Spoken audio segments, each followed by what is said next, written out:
So this is going to be my first video like this.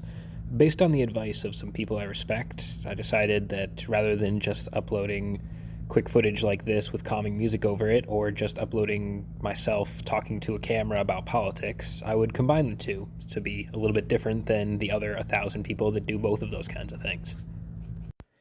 If you like this kind of stuff, but don't want the political commentary, just mute the video and enjoy it. Maybe play your own music in the background, whatever you think works best with it.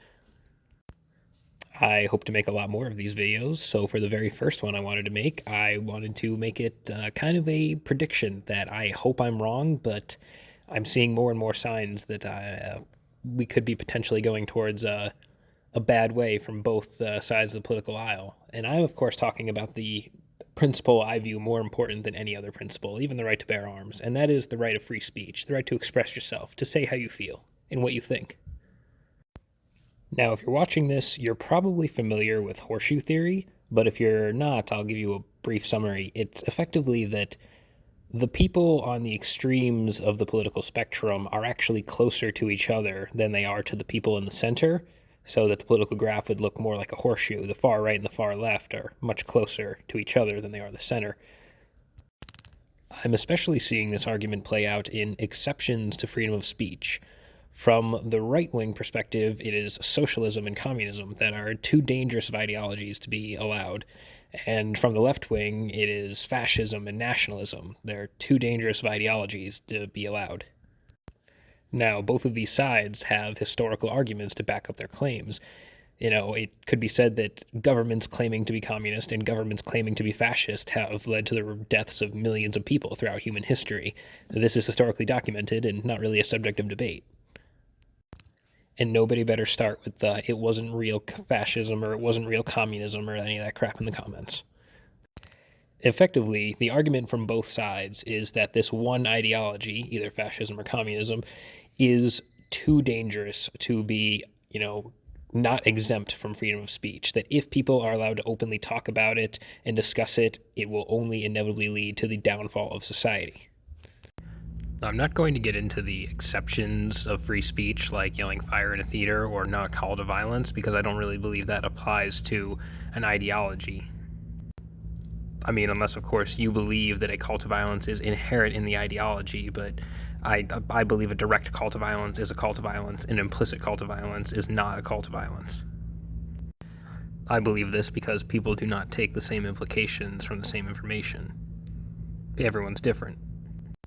But I guess my big worry/concern here is that inevitably both sides are going to use this to get more authoritarian in their approach to how we should run society, that effectively both the right and the left will both claim to be for free speech while ultimately giving up on the concept of freedom of speech. Now, many free speech extremists know that one of the consequences of free speech is people are going to say things you don't like. People are going to say things that you find disgusting and appalling. But this is a necessary consequence of free speech because the downside of not having free speech is far worse, in our opinion, than the downsides of having everyone be able to express themselves. It's kind of common knowledge that free speech is not for popular speech. If everyone was in favor of it, it wouldn't need to be protected in the first place.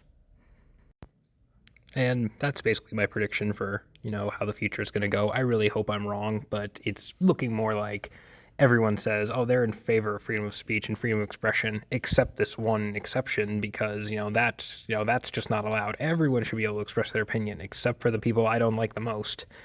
That strikes me as hypocritical.